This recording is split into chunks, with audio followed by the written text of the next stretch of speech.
Evening, people, and welcome to a BNR. It was billed as the one, it was billed as the defining one. We mustn't panic, we must be measured, we must be calm. But in all fairness, Gene, our strikers and a few others weren't calm and they were the complete opposite. We mustn't panic.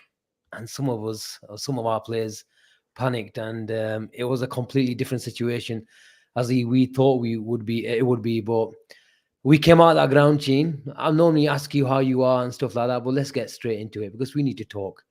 And probably need to call a spade as well tonight. But we came out that ground thinking, how the hell did we not collect 3 points?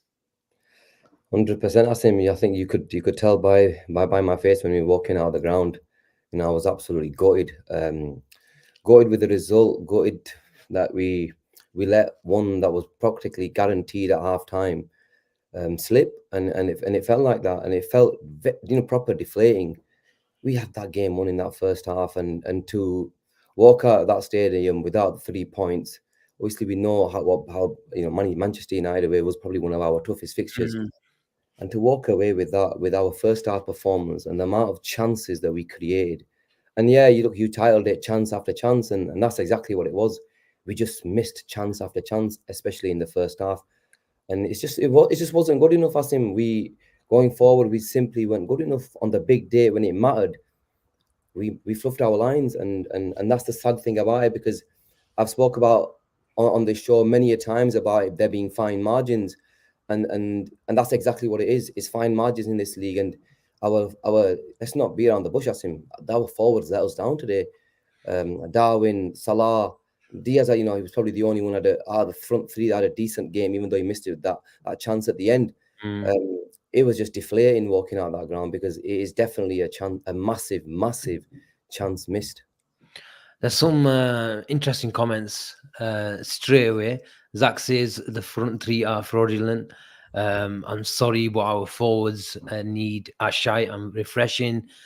There's a lot of passion towards our forwards, and I can understand. But we mustn't forget, Gene, that these guys are the same, quartet or five, because more or less everyone, I think all the five are in the double figures, aren't they? When it comes to GA, so they have put us in this position. And let's not remember, even though we're hurting tonight, there is no other team in the Premier League that has got more points than us. If you really asked us before the season started, 7 games to go, we're level in points with Arsenal, one ahead of City, you would have taken that. You would have bitten someone's hands off, whoever had offered you that. I'm sorry, But today, I understand. I'm We're hurting, Gene.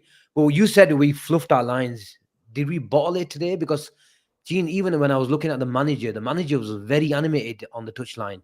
I didn't catch any of the interviews later on TV, but I don't know how he was in the press conference. But today you felt that pressure. You felt that pressure maybe on the players as well. That panic. What else could you put it down to, Gene? Because you said fine margins as well. Every pass, every little, last third action, it was something wrong with it, where there was not enough of weight on the pass. It was behind. I can remember one chance where Conor Bradley was in, and all it needed, I think it was Soboslai, just to put it on the weight of pass needed him to give it to his right foot. But because of the weight of pass wasn't good enough, he had to come on his left foot. And I can give you the same example for the 2-3 situations. What do you put that down to? Is it extra pressure riding on the players? Because this was supposed to be the defining moment, and that ground, doesn't matter how shit they are, we've had a problem with it. People talk about the Man United have got a problem with Anfield, City have, Arsenal have, and rightly so. Anfield is a fortress. But we've got a problem with Old Trafford because this is a really, really poor side, and we should be putting them to the sword, and we didn't. You mentioned, the ground, and what sort of impact it has, and it was exactly the same when Liverpool weren't that great, and Man United were the best team in the land at the time. Let's say 15 years ago, and they struggled even when they played against us. There was instances where we'd beat them, we'd go to Old Trafford, and the Danny Murphy 3 times, we beat him 3 times when we weren't the best. Yeah. So it just goes to show that when these two, the two of the biggest clubs in the world play each other, form does go out the window. Manchester United were always going to give us a game. That's just the way it is. But we had, Asim, the thing that really gets to me was it felt like a rerun of the FA Cup, in terms of we had that defeat in the FA Cup. We should have learned our lessons. We should have gone out there and punished them, and we didn't. And a lot of it is down to the forwards. Bottle job, look, that is a difficult word for me to accept that. But in terms of the players, you mentioned that ball where they're just slightly behind. There was one in the first half where me and you called it Salah. I think Salah Yeah, received. slightly behind him as well. Yeah. You said it then. It's slightly behind him, and it just wasn't there. And our forwards weren't good enough on the day. Asim. It's just we simply weren't good enough. And we can sit. And I'll be honest, in terms of our team, it's not today. It's been the last few games where I felt the forwards haven't really turned up. Yes, we might have got the points on the board and won the game, but it just isn't clicking right now. I know Nunes has come back from a slight niggle. I know Salah's come back from a slight niggle. But the chances that we're missing, Asim, and the opportunities that we're having in front of goal, that's some of the stuff that we see is basic. We have to be able to put your basic chances away. Again, fine margins. We, Are we going to rule this come towards the end of the season? Because we all know how difficult it is to win the Premier League, and it's going to boil down to a point or two, and we simply don't yeah. have enough right If now. anyone knows about fine margins, it's us, especially over the last couple of years. But Gene, going back to the lineup, were you happy with it?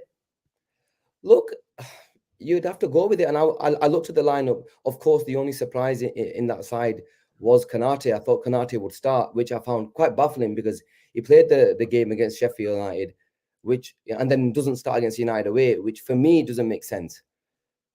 He was on the bench. If Konate is fit, you play him. We've got what do you call it? We've got the not Carabao. We've got the Europa League game on Thursday. Konate had to start today. Yeah, look, we look at, and at the end of the day, Asim, it was a mistake from Kwanzaa that cost us the number one, the goal, and the momentum shift.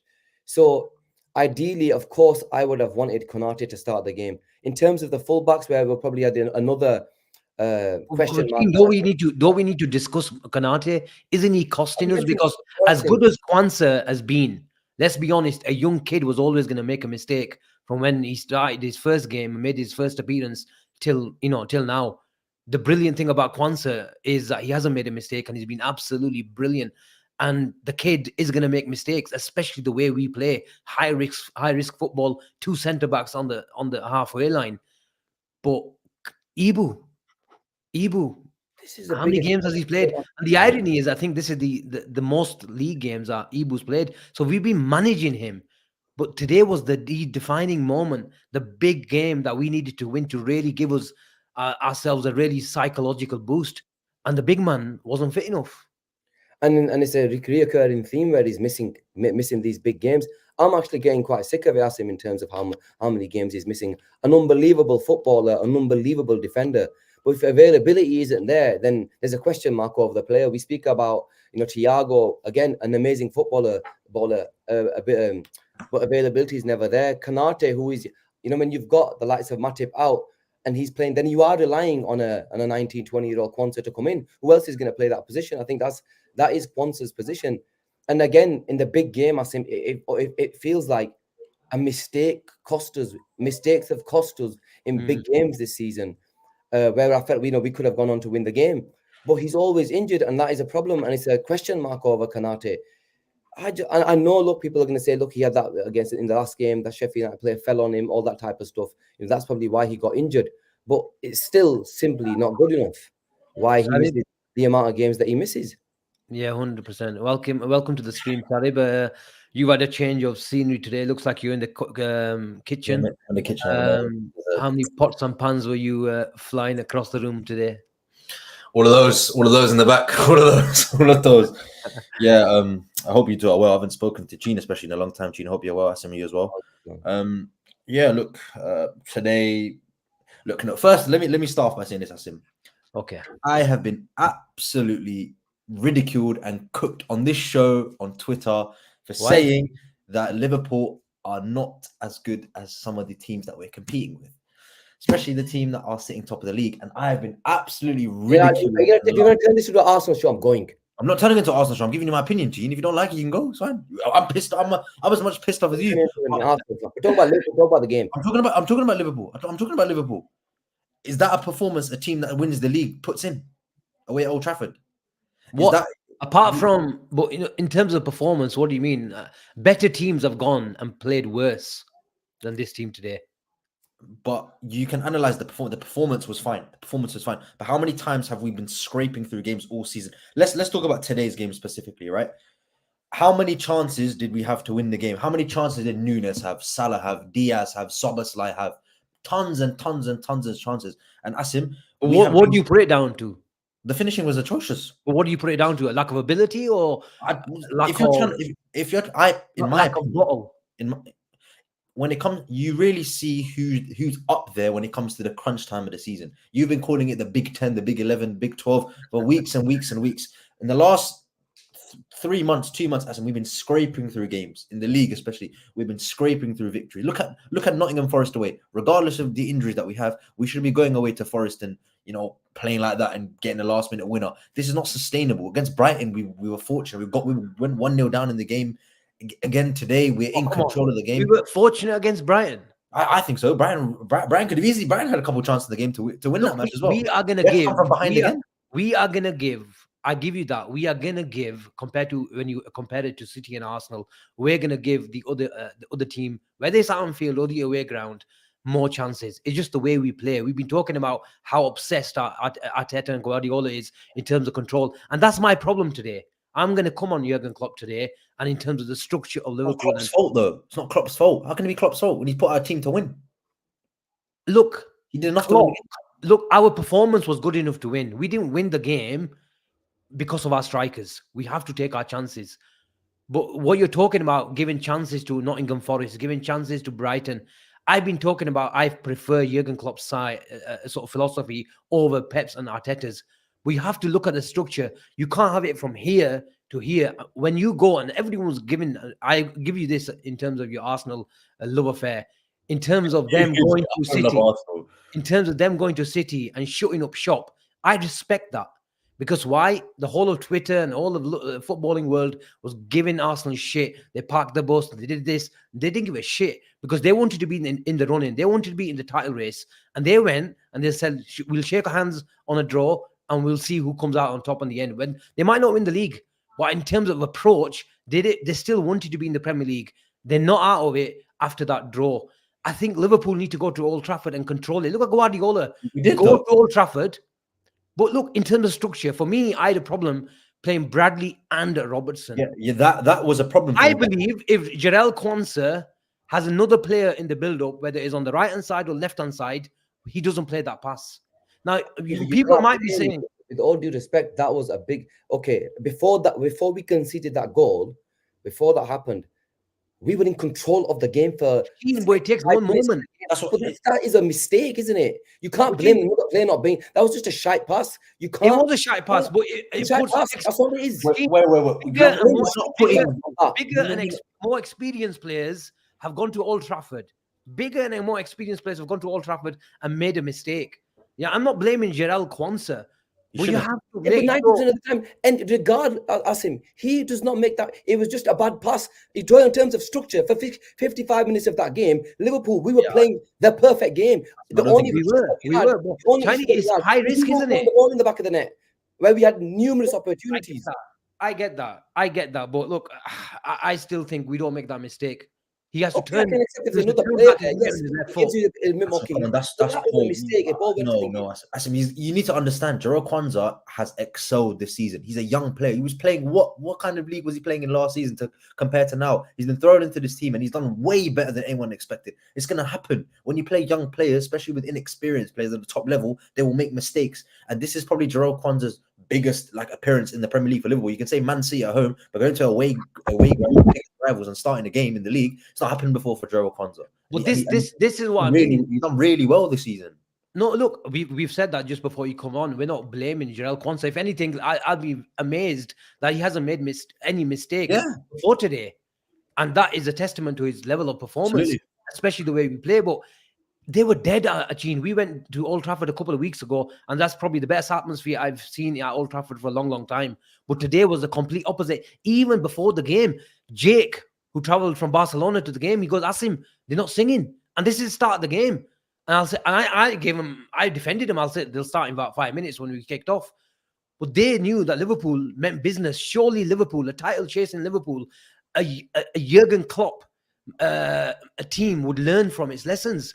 but we have a tendency to make matches into too much of a basketball game. And I agree with Gene that we control the game in large parts, and we should have been out of sight by half time. But Gene, we're playing Moments FC, and we gave them a moment. Yeah, we get that is understandable. I can accept that. You know what? Like Manchester United, they play a certain way. They're not that great in terms of the way they set up and all that type of stuff. But they've got players on the counter attack. They've got quality up front, and they will hurt us. But the bottom line today, and is our forwards. There's no other way of looking at it. They simply didn't turn up. They simply missed too many chances. Every single one of our forwards missed chances today. Dominic Szoboszlai was the one attacking midfielder. Let's say that was the attacking midfielder. How many chances did he miss in the first half? I'm sure he had about 3, from what I can remember. So, you can't go to Old Trafford, have bag full of chances. The opposition had 1 chance in the first half. I think they had 0 shots on goal, 0 shots on target, all that type of stuff. I saw a start. We had around 18. You can't have that start going to half time only being 1-0 up. And I was speaking to Jacob, and I said to him, get through the first 15 minutes. If it's 0-0 at half time, 0-0 after 15 minutes, we will put these guys to the sword. We had 30 minutes where we absolutely annihilated them and where we should have scored at least 3. And I even said to Jake at that point, I said, this is Old Trafford. They get 1 and we're going to get it. And that's exactly what happened. We made a mistake. The ascendancy turned to United, and they actually turned up and they began to play football. Even then, we still missed chances. Our forwards still missed chances, and we simply weren't good enough. All the blame today for me, lies on that forward line because they simply weren't good enough. They simply weren't composed enough. They simply did. When the chance fell for them, Asim, that you can say some of them at that moment.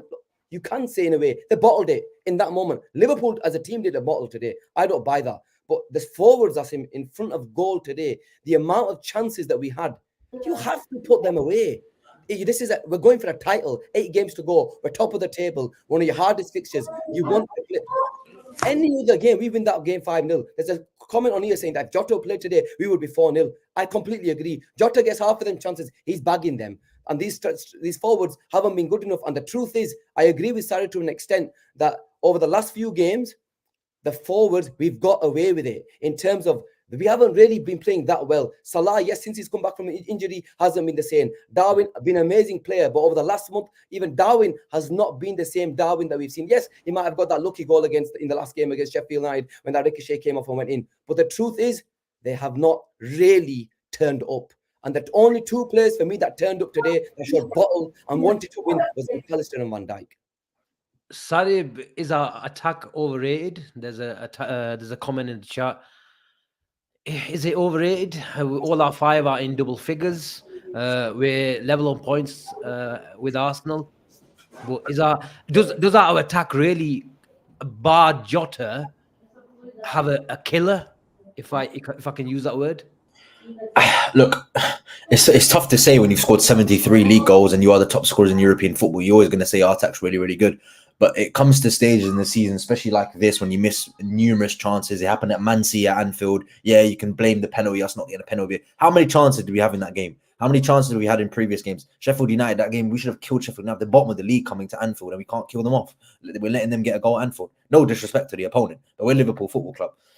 Against Manchester City, numerous chances to win the game. Today, again, numerous. We should have been 4-5 at half time. Asim, I don't know how it was from you because you were on the other end of the stadium. We were in.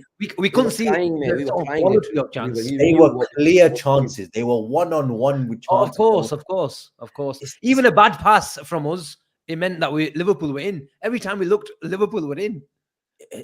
I'm not going to say they're overrated, but I think we give them too much credit when they do well. We give them way too much credit. Well, we need to understand that this is a young attack. This attack's not played many games together. Most of these attackers that we have, Nunes, Salah, Diaz, this is arguably their first season playing regularly together. Last season, Luis Diaz had an injury. We were still trying to figure Cody Gakpo in there. Jota's had an injury. And even Jurgen Klopp is trying to figure out what his best front three is. Yeah, you can say it's overrated. You can say it's not overrated. That's another conversation to be had. But when it comes to the crunch time of the season, you need to deliver, especially when you're trying to compete with Arsenal and Manchester City, arguably 2 of the best teams in European football. You need to be able to win against teams like Manchester United with the chances that you are given, because it will cost us at the end of the season. 8 draws, Asim. 8 draws. It tells you all you need to know. Well, look, you guys are saying And selection makes welcome selection. He's in the chat. He says the side effect of Klopp ball is a kind of game becoming end-to-end management. End-to-end management of the game state is my biggest issue at the moment. Issue with us not scoring goals. And what selection is saying, what I was saying, Gene, is that I absolutely love Jurgen Klopp and his style of football. And I said it only last week.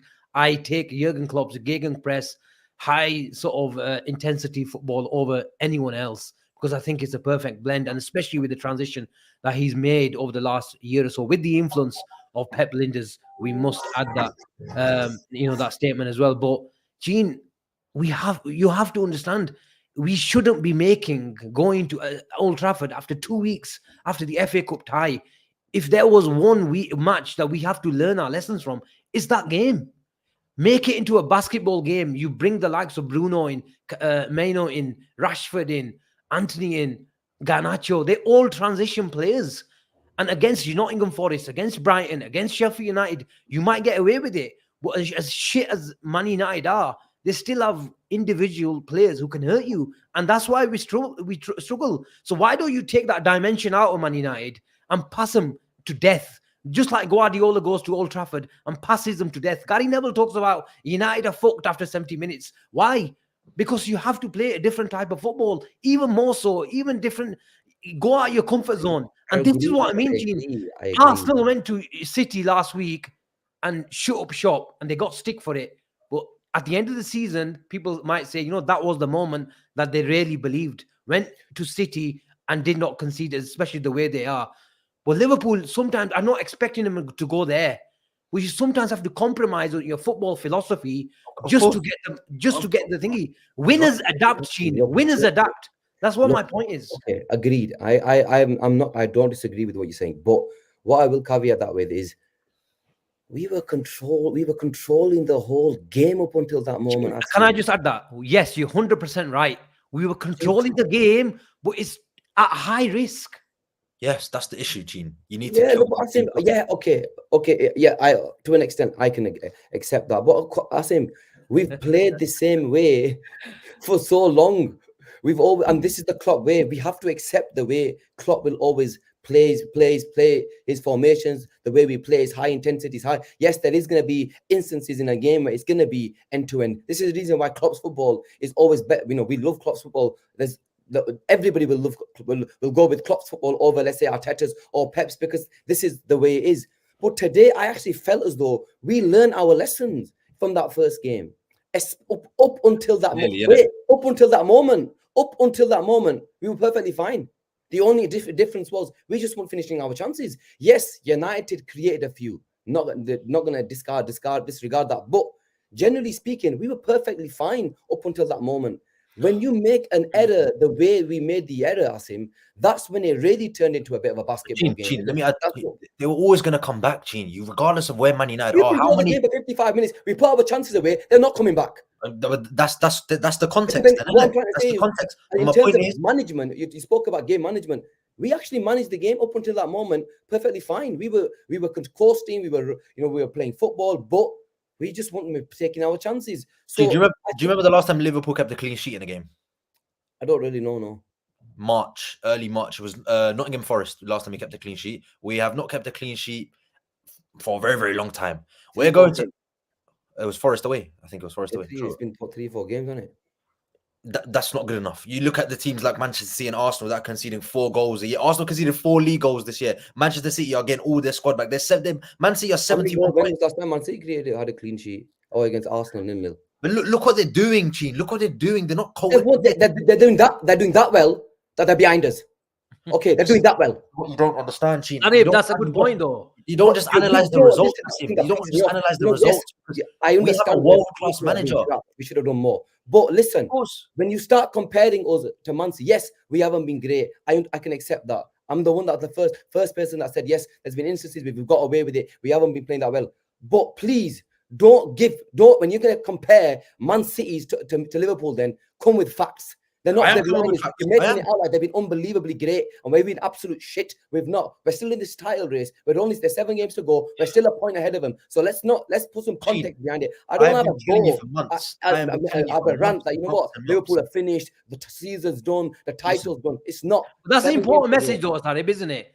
We're Absolutely. still level on points. Yeah, I'm not disregarding it, but I've been telling you for months and months and months. I don't think this team has the bottle to do it. And now we're at the business end of the season. We're 7 games to go. We're going to a Man United team, probably the shittest Man United team I've seen in years. And yeah, it can happen. We've gone to Old Trafford in the past. We played so well today, but ultimately it's down to the manager who sets this team up and puts those players out. Absolutely fine. We create chance after chance after chance after chance in the game. And that's where I'm going to back Asim. If you know Jarrell Kwanzaa is young, you play your best players. You play Ibu Konate. If Ibu But that's Konate, that's on Ibu. That's not on Klopp. why? Because I think Ibu. I think Ibu's not in the team today. Why is he on the bench then? Why is he on the bench? If he's not fit enough to play, why is he on the bench? Because you might have missed a day of training. He might have been fit enough to make the bench, but not start. That's embarrassing, man. Absolutely embarrassing. Do you think Jarrell Kwanzaa starts ahead of Ibu if Ibu is 100% fit? I don't think so. Especially if you play Robbo and Bradley. I'd like to think not. I don't know. He's played. I just want to have look, I understand, you know what, trust me, I am really peed off with the performance. I was devastated, I was gutted, but you still have to provide a bit of context. Liverpool are still in this title race. Yeah, let's not forget about that. Yeah, and to come on here and say, you know what, the title's gone and all this. I've seen comments that the title's gone. We've bottled it. We ain't bottled shit. Yeah, we haven't done anything like that. We're still in this title. There's 7 games to go. One second. At the start of the season, like Asim mentioned at the start of the show, so you mentioned 7 games in. If you said to me, Liverpool are bang on exactly the same points as Arsenal, I'm one ahead of Man City, would you have taken it? I would have jumped on it. Yes, we're hurting. 1 second, let me finish. Yes, we're hurting. Maybe, yes, we could have been 3 ahead, 4 ahead. Granted, we should be, because the amount of chances we've had today, we should have got the 3 points. Agreed. But there's 7 games to go. Anything can still happen. This is a title race. Manchester United, Man City, and Arsenal have got to play Champions League football in the next coming weeks. They might be playing each other in the next 4 weeks. So there's still a lot of games to play, and there still will be twists and turns. The issue that I have right now is we have not been playing at our optimum. Where we have not been playing, where we feel as though, you know what, we can go on a 5-game winning streak. But is this Liverpool side capable of doing that? Yes. Our team is good enough to go and win 5 in a row, and Klopp is good enough to do that. Our team is good enough to do that. So let's just put some perspective that, you know what, I 100%, Gina, I agree with that. But sorry, but you wanted to go on. Yeah, look, I forgot what I was going to say now. But look, for me, Gene, for me, right? You say the title race is not over. Sound absolutely fine. Do you think it's over, Sarib? It's not over, but we're not in control anymore. And you look at the way now. I'll provide context for you. How many points you can look at the fixture list. How many points has the team we are chasing dropped this year? 2 points, and that was a team that are 3rd in the league. They're not going to. Would you say with 7 games to go, there is still the business end of the season to come? Especially if you consider their potential Champions League ties. Yes, but the way they're playing, Asim, that's what worries me. That's why I've been telling you for months and months and months. This team looks very, very different. And Sheen didn't want me to make this an Arsenal show, but you have to, because they're now top of the league. We have to go there and somehow make the point gap back, or wherever it is. We're level on points, so the goal difference is like 9-8 behind. We had so many games. Sheffield United, we should have got more than what we got in that game. We should have used that game. Quick question: do you think Spurs away can't take points of Arsenal? They can, but do I think they will? You asked me the question. Do I think they will? No, they don't. Do you think Arsenal win all 7 games? Yeah, I think Arsenal win all the games in the season. I think they go flawless in the season. Look at how they. I don't think that's a crazy thing to say. And everyone will say I'm an Arsenal fan and this and that. But look how the way they're playing. You're going to win every single game as well, yeah. What? Say you're going to win every single game as well. No, but I think Arsenal are better than Man City this season. So they're going to win so say you're not going to win every game, but Arsenal are going to win every game. Yeah, but I've maintained my statement. I said this to you a couple weeks ago. Liverpool, Man City, and Arsenal won't lose another league game. They'll be dropped points. Don't you consider with the I would have seen more than Arsenal. Look what they did to Brighton. Look what they did. They got away to Brighton, Asim, yesterday. You watched it with your own eyes. They didn't even get off. They didn't even get out second gear, Asim. Like, I don't know why Liverpool fans especially, they can't admit it. We are not the best. They are a very good side. They're an amazing side. I am not discrediting Arsenal the way they've played over the thing. But I'll tell you one thing: when you're top of the table, there's a different pressure. When you've got Champions League football, That's it's fine. a different pressure. Different pressure. We will see how good really this Arsenal side is, where they bottled it last season, and we know they bottled it. Where in the crunch end of the season, where they provide didn't have context. Champions They League lost their football. best centre back. One second, doesn't matter. They didn't have Champions League football that year. Yeah, they now. No, If you think Champions League football doesn't matter, you don't know football. If you think Champions League isn't going to play on going for a title, we know how much it plays on going for a title. So believe you me, it will. So when they've got the likes of Bayern Munich and hopefully they'll get City in the next round, we'll see how good this team actually is. They've not been there. They've not done it. So when you go there and go and do it, then come back to me and say to me, you know what, this side's going to go 7 in a row. Listen, there's still question marks on this Arsenal side. I think people can say, yes, granted, they have been amazing. They look amazing. And their defensively, they're unbelievable this season. You have to give them credit. But, okay, 7 games to go. You're in front. You've got 2 of the best teams in the world football chasing you. Let's see how good you are, especially when you've got Champions League football to play as well. I don't think the title race is over, though. It's not what I said at all. People keep saying, are you saying they won the title, basically? He's a You're question. saying they're going to win 7. 1 second, Asim. Don't change your words. You said Arsenal winning 7 games in a row, correct? Yes, absolutely, absolutely. They won the title. That doesn't mean the title race. Don't mean the title race is over. According to you, what? They've won 7 games to win the title. I've said Arsenal are going to win the league for months. I've said it for months and months. According to you, they've won the title. Well, I think they're going to win the league. If they win their 7 games, which I think they will, they'll win the league. But that doesn't mean the race is over because those games have not been played yet, team. The games have not been played. Anything can still happen. But in my opinion, they're going to go and win flawless the rest of the season, which will then mean they've won it, which I've maintained for months and months and months. Asim is a witness, and so are you. I've said Arsenal are going to win the league for months, and I've not gone off that for months. Don't you think it's critical with level on points? And we've got 3 world-class players coming back in Alisson, Trent, and Jota. Beautiful.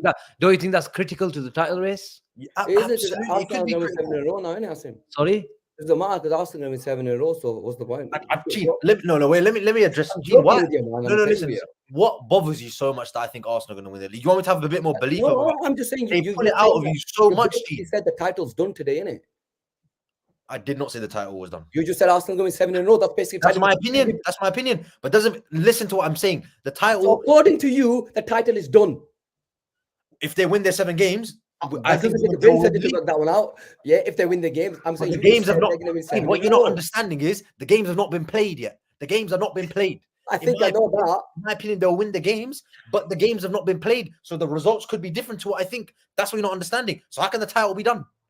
And Sarib, when Gene said Arsenal bottled it last season, you were quick out of your seat and said one of the best defenders in the world got injured. Yes, I give you that. That's a fact. But why don't you provide that same context when you come into Liverpool and that's what I'm going to do. Comparing Arsenal and Liverpool? Liverpool are the level points of with Arsenal with the amount of injuries that Liverpool have had. Arsenal have had some Tomiyasu, Timber, with the amount of injuries that we've had. You can't compare it to anybody else. And for me, we're still level of points. Yeah, I say when everyone's fit, Arsenal have got all their players fit, whether you want to call it the first team or the squad. Compare it to Liverpool's, we're a better side. I agree. That's what I was gonna say next for these Arsenal fans saying I'm an Arsenal fan. That's what I was gonna say to us. From what we have, I'm confused what you think. 1 minute you're telling me they're the best team in the league, and then you tell me when Liverpool players got everyone's fit, Liverpool are better. Make your mind up.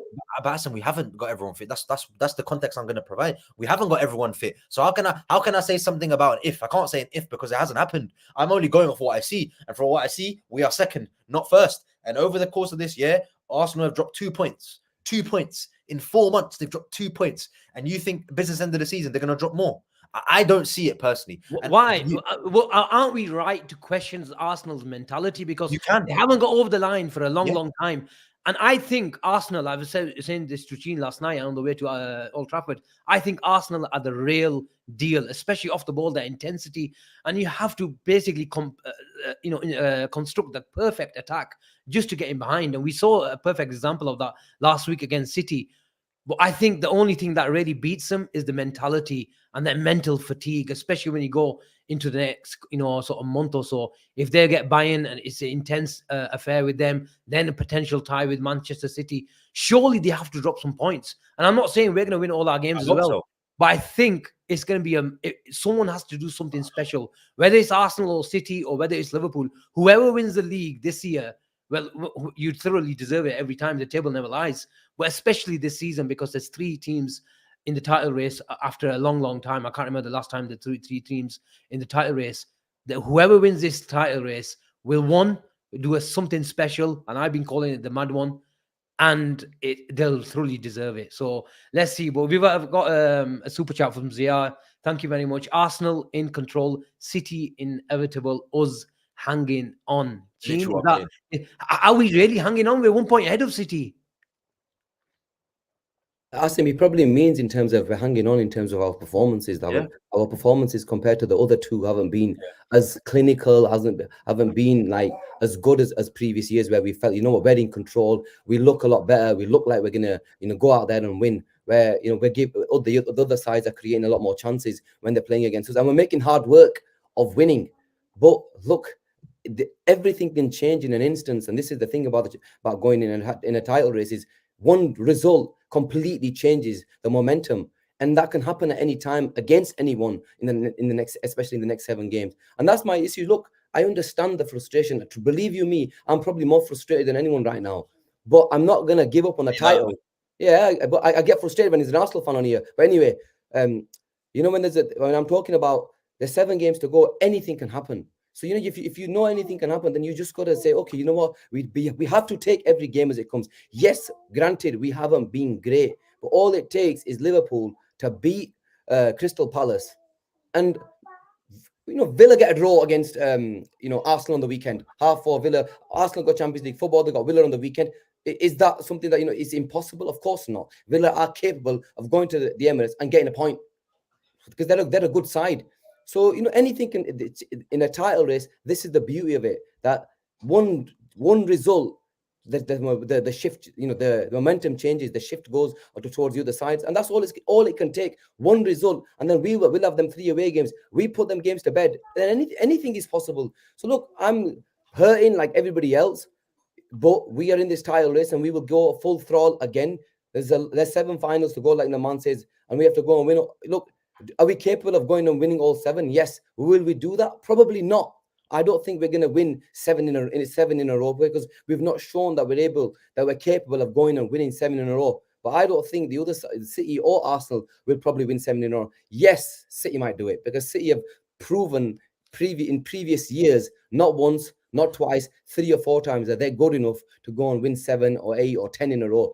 Right. Are Arsenal shown that they're able to do that? Not yet. So we'll have to wait and see. Let me ask you a question. I'm going to get to the super chat because the links for selections put a super chat. Thank you for the super chat selection. Selection goes, it gets ignored that Arsenal have mentally matured, smacking a title rival, he's talking about Liverpool, and took 4 points from City, whom they had infuriated complex to. Look, that's a very good point selection makes. I'm going to ask you to, Asim, you have stayed adamant that Liverpool are going to win the Premier League this season, right? Of course. And you're going to stick by that, right? Of course. Gene, you're I'm the same today, and I'm absolutely going. I still change your opinion. I always believe. That's absolutely fine. Now, if you look at context, now you can call me an Arsenal fan. You're going to keep going at me for the rest of the season. You're going to keep saying this. I do not want to be proven right. I want to be proven wrong so bad. But we have to look at the context, Gene. Last season, Arsenal went to the Etihad and lost 4-1. They now come to the Etihad. Wasn't that the first day of the season when they had their C team out? No, Etihad. They came to the Etihad. It was last April as well when they came to the Etihad last season. Arsenal. They beat him away. Now they've come a year later and they're going to Etihad and keeping a clean sheet, Asim. They're keeping a clean sheet. They've made improvements, 100%. They've beaten City at the Emirates. They've beaten us at the Emirates. They've taken a point at Anfield.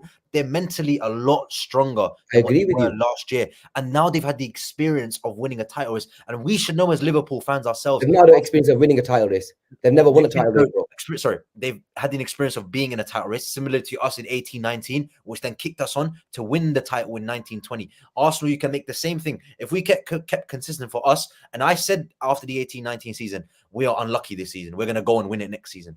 Arsenal fans might be looking at it as the same thing. Liverpool are not as strong as we were all those years ago, and neither are Manchester City. Arsenal are looking at this as a big opportunity for them to win the Premier League title. Sarib, nobody's disagreeing with that. I agree that is this Arsenal side better than the one last season? 100 times better.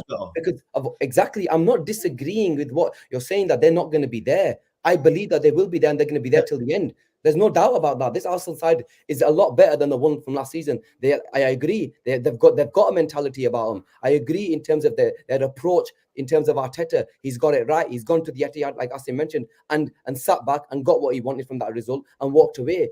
But 7 games they've not, in terms of being in a title race and winning it, they've not done that. This is the first time we're going to see Arsenal in the 7 games, the two of the biggest sides in world football, chasing them.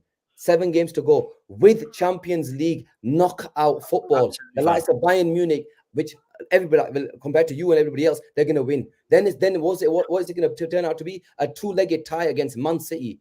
Yeah.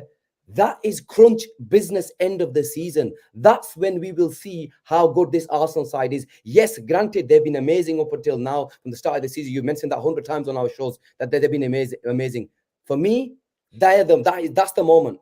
Let me see how good Arsenal are in them moments, and let me see if they've got the ball to do it in that period, because that will define how good this Arsenal side is.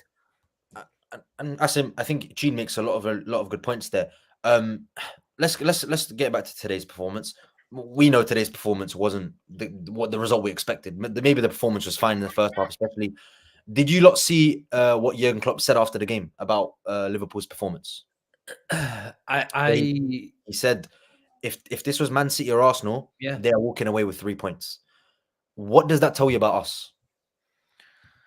That we were panicky in front of goal. We lacked composure. All the attributes that you need, the relaxed calmness in front of goal, we lacked. And I was telling Sheen, he was with me, stood next to me today, and I said, with all the chances that we had, and even the first half ones that we didn't really get a clear picture of, there wasn't even when you sometimes you have a chance and you miss it, you sometimes look like scoring, and there's a last minute block that comes in from a opposing defender and it gets cleared away. We didn't even get those moments. Even when the ball got crossed in the second half to Nunes and he opened his body, I thought he was going near post from the angle that we had. And he just fluffed his lines. I have to say, we fluffed our lines. And many people said it was a pass to Szoboszlai. I disagree, because if it was a pass to Szoboszlai, he would have wrapped his foot around the ball just to drag it back even more. It was just a half-hearted little cross back to the guy who squared it to him in the first place. So we lacked that composure. The indecision today was alarming. And I mentioned it, but just before you came on, Sarib, that even the manager today was really animated. And he said, like, some of my players, I think one of the press conferences, interviews, like you mentioned that some of my players might not like it, me just going, berserk on the touchline. But as a football team, as a collective, we lack the calmness. And yes, it's concerning, because sometimes we get engrossed and involved in the whole occasion. And that's what happens. We make this Man United side look better than it is. They're absolutely shite. And I'm not exaggerating. The fans today were quiet. They were expecting at 1-0 for Liverpool just to, score a couple of goals so they can go out at 50 minutes or 60 minutes. Honestly, it was one of those days. But with Liverpool, we will never make it easy. We encourage teams, and we have a moment of madness, and the crowd are up, and they've got players that can hurt us. But what does that tell you about Liverpool if our own manager's coming out and saying our 2 title rivals would wipe the floor with Manchester United, and we have played them 3 times this season and have gotten 2 points of them when we should have got 6, and we haven't? Arsenal played Man United early in the season; they got the 3 points. Man City went to Old Trafford. There is a stubbornness. All great managers are winners, and there's the genius to them, but in a way they're flawed geniuses as well. And sometimes they're just too sort of involved in their own way. And Jurgen Klopp, he's stubborn. Obviously, it's a good attribute to have as well as a manager, because you need to have that stubbornness as well. But he just sometimes thinks he can go to Old Trafford and just literally do that to him, what he wanted to do. And I get what Gene is saying, that we control the game. We had all the chances first half and everything. But sometimes we have to play a bit conservatively. We have to just make the game dead.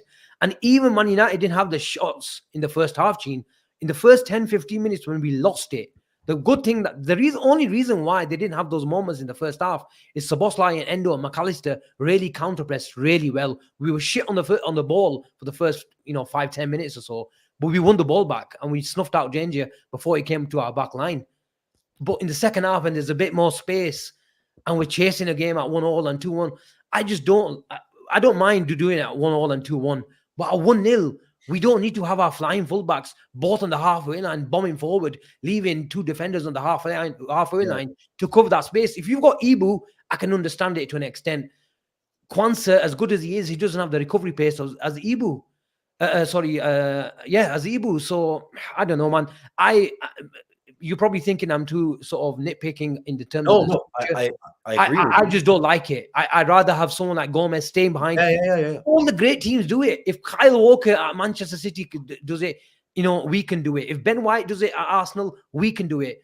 Sometimes you just have to let Man United to come out a bit, and we're still the best transition side in the world. We think Man United are Moment FC and can play on the counter attack. We're still the best at it. We've got Trent. We've got Alisson to play assist. We've got Nunes. We've got Salah. We've got Szoboszlai to carry the ball in so many, and we've got Diaz who's been absolutely brilliant for the last month or so. So I'm frustrated. I'm absolutely hurting. I'm gutted because I thought this could be a really big psychological boost for Liverpool. And I was expecting a defining moment because as shit as they are, Man United, Liverpool could have made a big statement. And especially after yesterday, City played well, Arsenal played well, Liverpool. And I 100% agree with the Klopp. But if you're saying Arsenal or City go there and win that game, don't you need to look at yourself in the mirror as well? What did I do wrong? Maybe I think that's what Klopp said as well. I think he did say that. So isn't he accepting a bit of responsibility? And I absolutely love Jurgen Klopp. I can't, say enough words, any enough superlatives towards him. But look, everyone makes mistakes, and I just think we had to make the game a bit more boring at 1-0. But you can't legislate for that mistake. He turned inside and played it with his left foot. Ambitious, but young players, inexperience. But in saying that, Kwanzaa I thought was absolutely brilliant, before and after that mistake. But it's those moments that kill you. It's those moments. And Gene's gonna say, look, that could have happened on any ground on any given day to any given player. Yeah, he's not wrong. But I'm saying when we do lose the ball, we have to be in a better position to give us a better chance. Look, snuffing that danger I'm not out. disagreeing with you. Like you mentioned, we're a side that will always give, and I think I do agree with are the three sides. We're probably the side that concede chances. We do. The stats prove that, Gene. Yeah, exactly. And look, I'm not disagreeing with that. We are one of them. We are the side that will always do that. But today, Asim, it's just you can't legislate for the mistake, man. And I just felt as though that in terms of the game, we were in full control up until that moment. And it was just a sad thing that happened at that time, because we should have put the game to bed a lot earlier. We didn't, and then it took a mistake to get the United crowd going, and then the United players to start playing, which then led to a bit of a ding-along game sort of thing. But look, I'm not going to sit here and have a go at this team too much, because we're still in this title race. There's still a long way to go. There will still be ups and downs.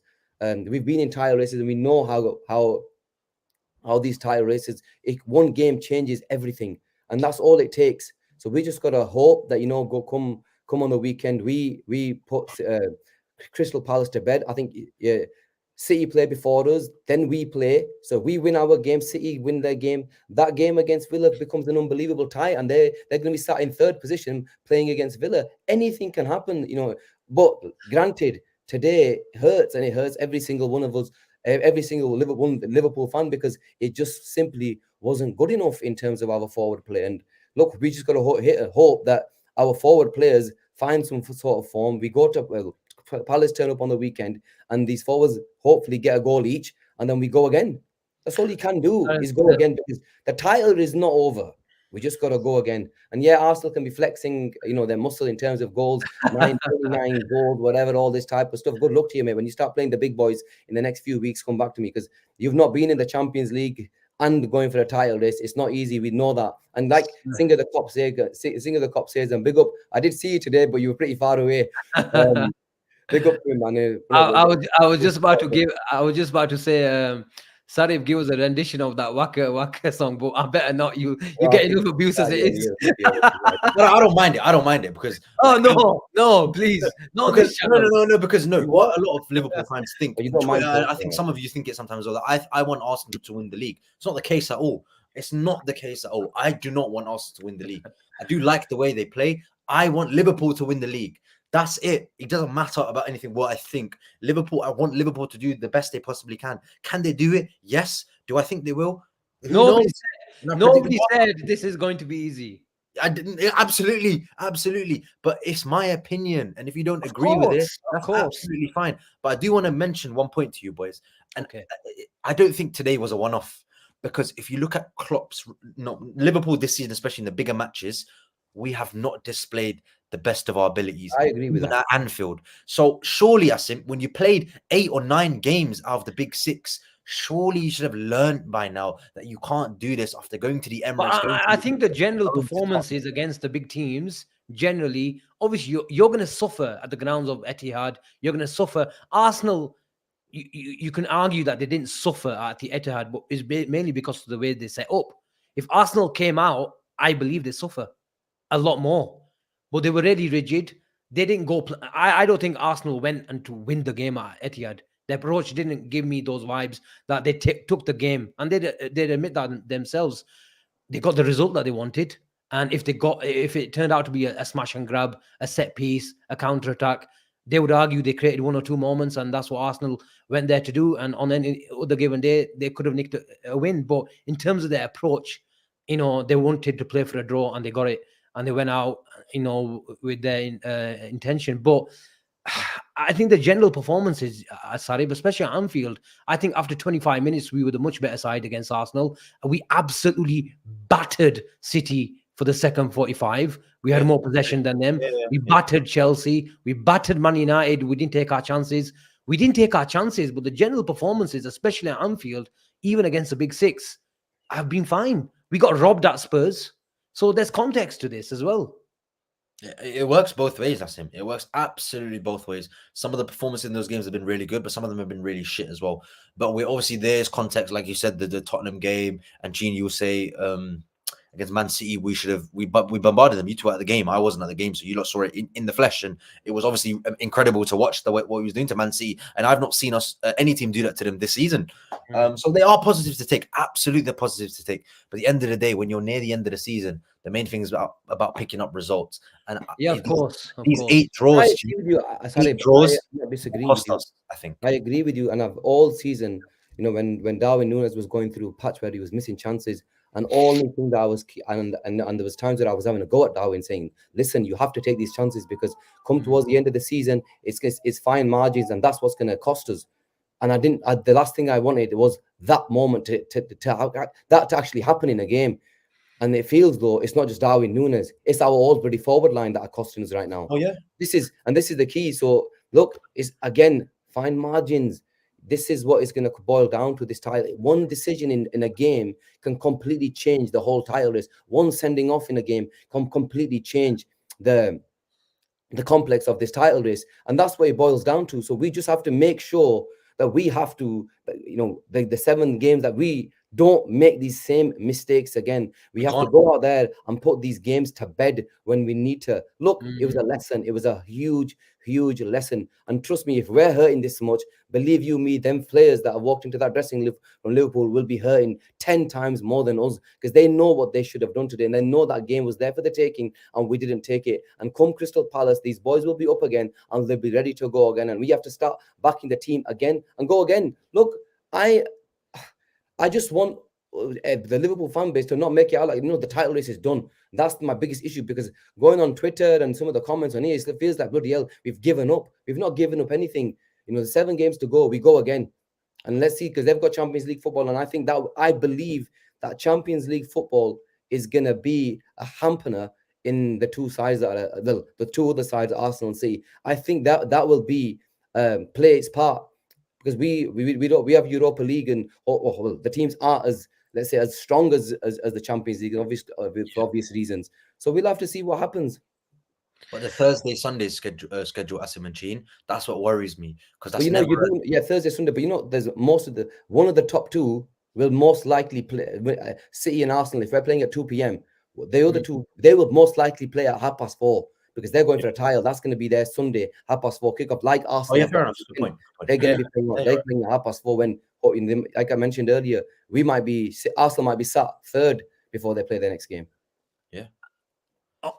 You might think I'm being, it's a bad take, but I genuinely believe Liverpool's title hopes could be decided by how much football they get out of Jota. when he gets I back. agree with you 100%, man. He is the one player, Asim, that everybody knows. We're lacking a killer. These five have been absolutely brilliant. Salah's a generational footballer. Darwin Núñez gives us a lot of things, but we lack that killer.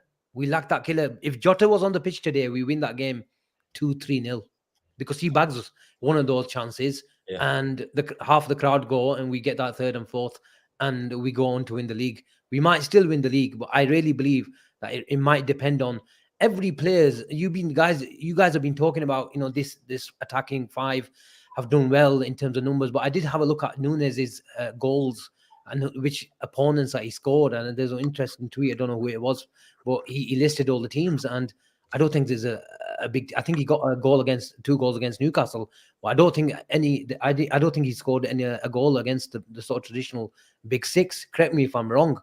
I can't remember a goal that he scored against the big six. Did he get one against Villa? Traditional big six, though. Okay, traditional big six.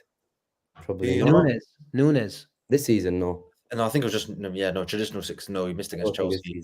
Yeah, it was just against Newcastle. Remember that? Yeah, but look, I'm not pinning it on Núñez, but we have even great players like Salah and these guys. They need support, and I think Jota will lessen the responsibility. It'll take off the pressure of the likes of Salah and Gakpo. And at the moment, I think we've got a problem if we're relying on our ball carrier on the left-hand side to be our main goal threat. Diaz is our main goal threat at the moment in terms of getting into the box and playing well. I think there's a context to Salah. I think with hamstring injuries, it takes a bit of time and stuff like that. He looks fitter than when he was at Old Trafford, he was walking it most of the time. Honestly, and that's why Wan-Bissaka looked really, really good. In terms of learning lessons, we did get used to, and we played much better. We sorted their system out a lot sooner down, the FA Cup tie. But I think it could be critical. But it's the array of talent that's going to come back into our squad. Surely Alisson and Curtis Jones, who I thought was lackluster today, he was hogging the ball a bit too much for my liking, especially in central areas. But surely this talent is going to make a difference, and these guys need to roll their sleeves up because we've got 7 to go. I think if we do win, would you think 6 wins and a draw gets it? I think that wins the title. That would mean Arsenal would need to lose one. Yeah. I don't see it. I don't see it. I don't. Obviously, you think they're going to win 7 in a row. Gene, I just don't see it, man. I don't see it. I think today was a big opportunity for us. I think if I said this to Josh on one of his streams as well, big up to Josh, by the way. If Liverpool win the next 4 games, I think that's a title done. A lot of the fans, and a lot of the chat saying, if Liverpool win the next 4 games, we win the title. No, that's what I said before the Man United game. I think with the momentum would have kicked us on 3 games to go and would have gone and done it. But now I don't know, especially the way Arsenal and playing in Man City are starting to show some sort of resurgence. I am concerned, and I think we should be, Gene. I think we should be. Unks won 7 wins. Everybody won 7. Look, we need to win all our games if we want to win the league. Simple as that. We don't have any room to lose anything, Gene and Asim. Shall we go to a few positives? It's been 58 minutes and we've been going at each other. I think I've just called it critical that the amount of minutes that we get from Jota, it might sort of be the difference between Liverpool lifting that Premier League trophy at the end of the season. But I think another player might sort of have something to do with it is McAllister. Gene, that I think he was the best player on the pitch again. And this is a player on and off the ball, week on and week now, especially in the last month or two, that he doesn't surprise you. Jurgen Klopp in the pre-match conference said, like, even in training with Linders and the boys, we look around at each other and thinking, wow, how did he do that? And there was a few moments today as well. Off the ball, he was sliding, battling, shielding, carrying the ball, playing those progressive passes. This guy is an absolute maestro in midfield. And I turned around to Jake at one stage where I wanted him to play the ball from deep as well, because I thought early part of the game, Endo was struggling and he's hogging the ball and they were pressing him well. And he kept on losing the ball a few times, just like Szoboszlai was as well early on.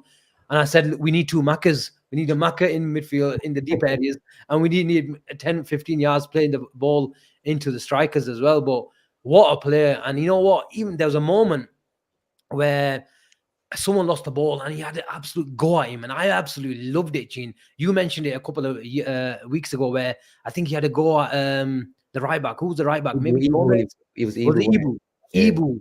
Yeah. Ibu, a massive guy in stature and size, but a little guy, a winner, a maestro, a champion, a World Cup winner, having a go at him. But it just shows you the leadership. And even his interview last week where Gakpo took a lot of shit, that was a famous tweet from Carragher. And you can tell it's sort of, he was riding on him over the last week or so. But he was clever enough and smart enough to say, you know what, this player is training really, really hard. He's rolling up this sort of sleeves for his team, and that's what teammates do on and off the pitch. But if this guy continues to be playing just like he did today and over the last couple of months, then I think we win the league as well, because he is playing unbelievable football at the moment. He's just irresistible to watch, Asim. And I like I mentioned like 6-7 weeks ago, he's one of the biggest mentality monsters in this Liverpool side. And we've got some big ones in terms of Salah, all these players that have won us so many trophies in the past. But this guy is the difference maker. He rolls his sleeves up and he says, "Give me the ball when the chips are down." He's the one that says, "Bring it on and off the pitch." The guy's got it all. And even the moment, Asim, and I think when we got the pen on it and he picked up the ball.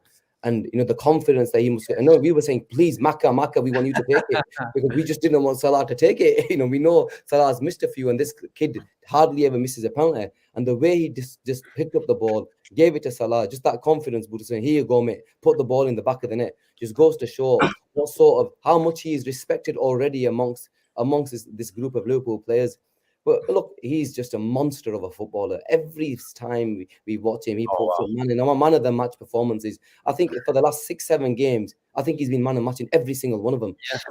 That's good.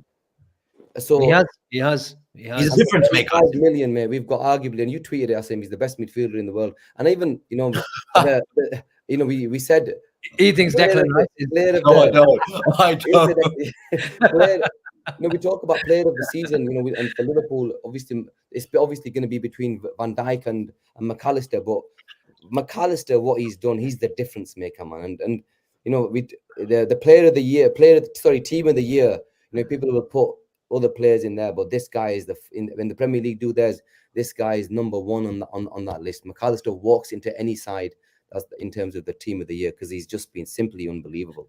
He's called the teacher's pet by all the players. The new Adam Lallana? No, Jurgen Klopp in his recent interview said the players tease me that they think he's my favorite. Yeah, the new Adam Lallana. Yeah, the new Adam Lallana.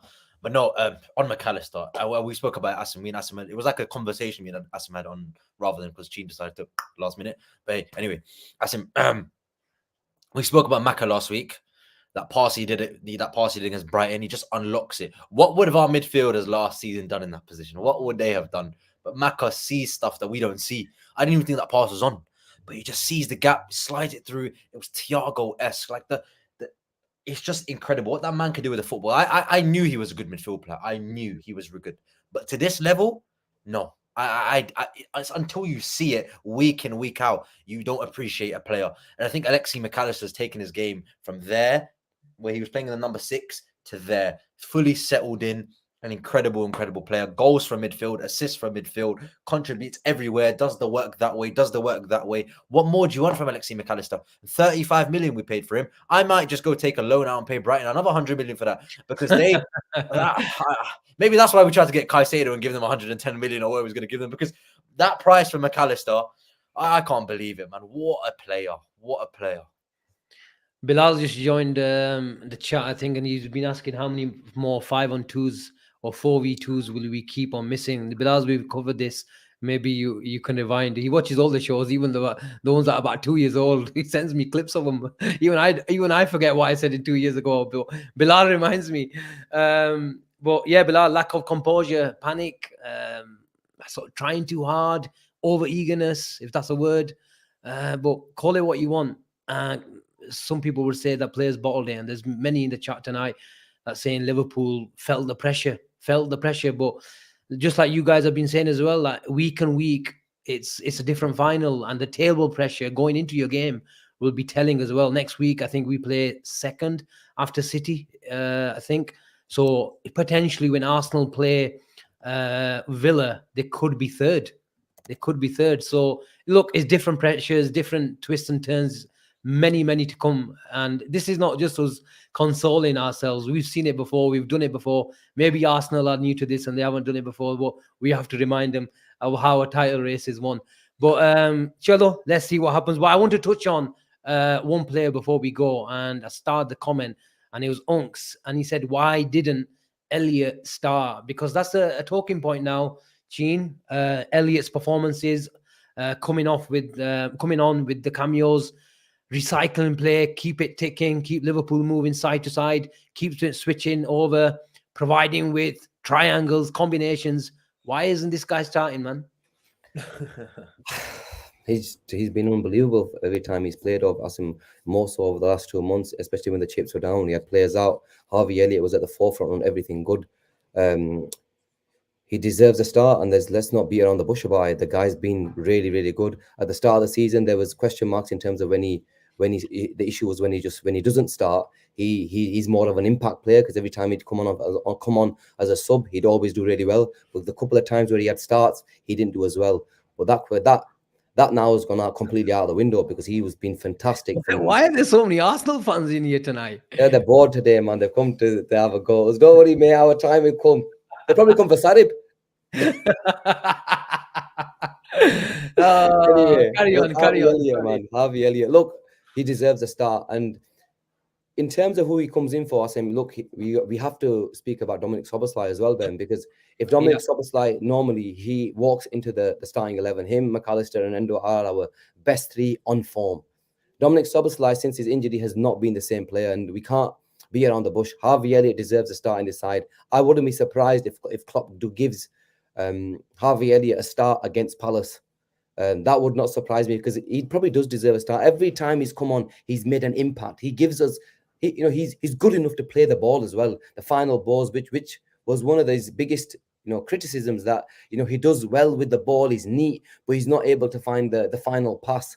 Now I believe he's begun to find that final pass. He's begun to get into them, into that hole where he's able to, ping a ball across goal, or make that acute pass. So he deserves a start. I want him to start against Palace. I think maybe give Szoboszlai the Atlanta game, but give Elliott the start against Palace, because you can't ask for any more than that, because he's done every single thing good. Whenever he's has come through Elliott. So I want him to start. He deserves a start, because his numbers prove that he's been good enough to play for this, play as a number, starting in the starting 11. Yeah. What's your take on him, Asim? What's your take on him? Because I know you're a big fan of Dominic Szoboszlai, the energy, the way he presses, all that type of stuff. But do you not think it's time now that we go, okay, we start with Elliott? I think if you got Bradley, you've got a big case for Harvey Elliott. Why? Because he's the conventional right back. He can go and play in those and sort of hold those right wing positions, especially if you've got Gomez on the other side, who's a bit more conservative. I have a problem.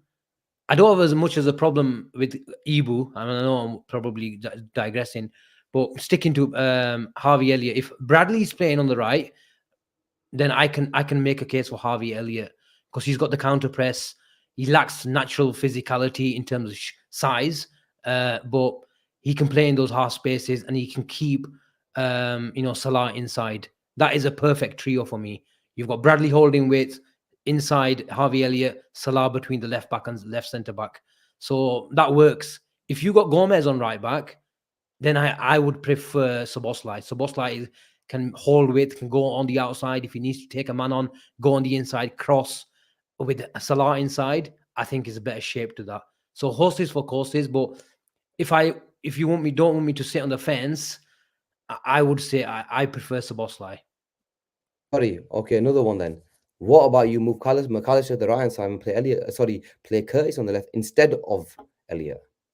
So Curtis plays on the left hand side, and McAllister moves to the right hand side. That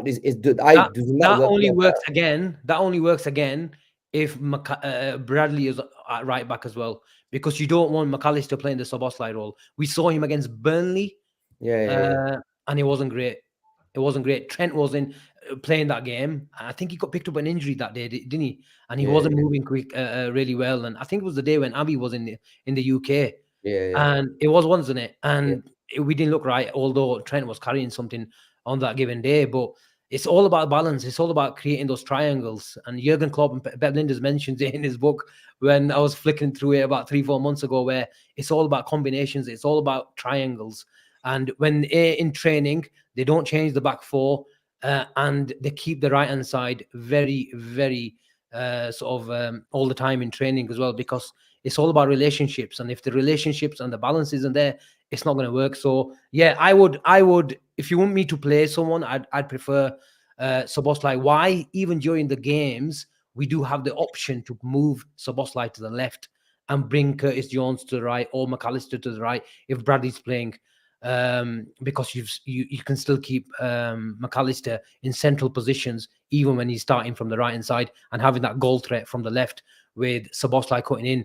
He provides versatility. He's still a brilliant carrier of the ball, and I think his finishing wasn't great today, but he's making those runs now, Chin, and I think I want to see that sort of run that he was making into the box. And it started maybe with the Chelsea game from Bradley's cross, the smart header that he made. Look, he's getting fitter. His counter press is getting a lot better over the last 2-3 weeks. We just have to be a bit patient, and that goal threat, goal output will come. So Harvey Elliott has been an absolute brilliant player for us off the bench. He just needs to keep knocking on the door. That's all he can do. And I think at the moment he's a brilliant option from the bench. Whether he starts, I don't know. Fair, no, that's fair. I think it's tricky to say because Harvey Elliott has been utilized well as a substitute player. We've seen him come on to the games against Newcastle, against Crystal Palace, against Manchester. He came on again in the cup as well, did really, really well today, again winning a penalty. He's done that a lot this season. And I don't play devil's advocate, but you could say his contribution off the bench is good enough. And why would you change that? Because he's doing so well off the bench. So why don't you just keep it like that? But then in hindsight, if a player's coming off the bench to perform, surely that would mean if you give them starts in games, they will do a lot better because there are more minutes to play. Because if you're doing so much with such a small sample size, you'll be doing a lot better when you have more. It's a lot more open then, isn't it? Yeah, but like you can make that case. So that's what I mean. You can look at it two ways. But most definitely, if you're playing well off the bench, if you're training well, you're contributing, you deserve to be in the team, especially Dominic Szoboszlai's form hasn't been great. Wataru Endo's just come back from an injury. Curtis Jones has come back from injury. It's a real chance for Harvey Elliott as well to cement himself into the team. And recently we've been seeing, Asim and Jean, that since Salah's been out, he's been playing a lot off the right-hand side. And even today, we shifted it to a 4-4-2, and Elliott was off that little right-hand side with Salah and Gakpo. So maybe that there is a case. Maybe people are saying Mo Salah. That didn't work for me, man. I'm sorry to go back into talking about the game, but when I saw Elliott come on and we went to a 4, I'm never a fan of Salah playing further forward in the. I know. We do that, don't we? Because Salah is tired. When has it really worked, though? I've not really seen it really work where Salah is okay, you're going to say the Newcastle game, we were down to 10 men. Where Salah was last season at home, it worked pretty well. We won the game. Salah's got his goal from a goal kick. I'm talking about this season now. That maybe worked, but I'm talking generally about this season. I've not really seen it work. I think it worked. I think it worked. I don't like Salah in a 4-3-3 up top on his own because I think he keeps coming back. But I think in a 4-2-4/4-4-2 it works because he's still playing second striker. And you've got McAllister, coming on and thinking because it's a 4-4-2 off the ball, isn't it?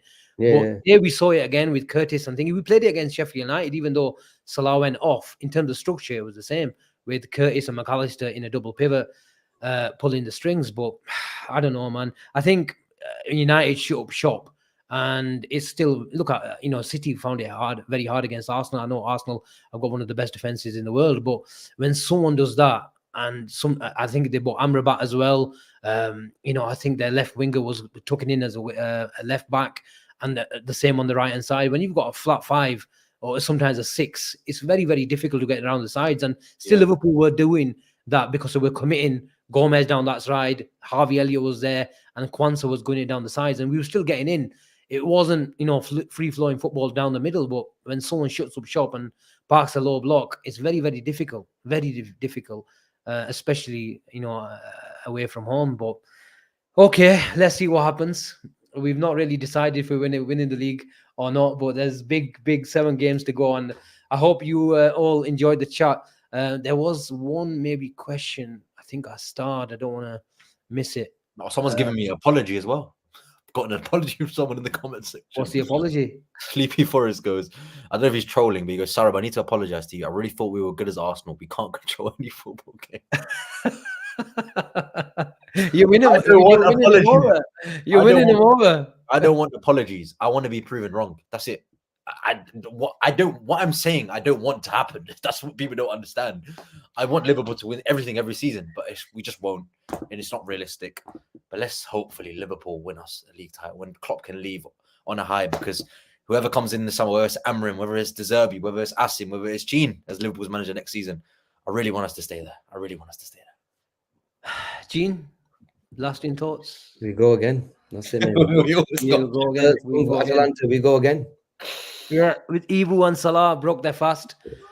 Ramadan is almost over. The title race is closing in.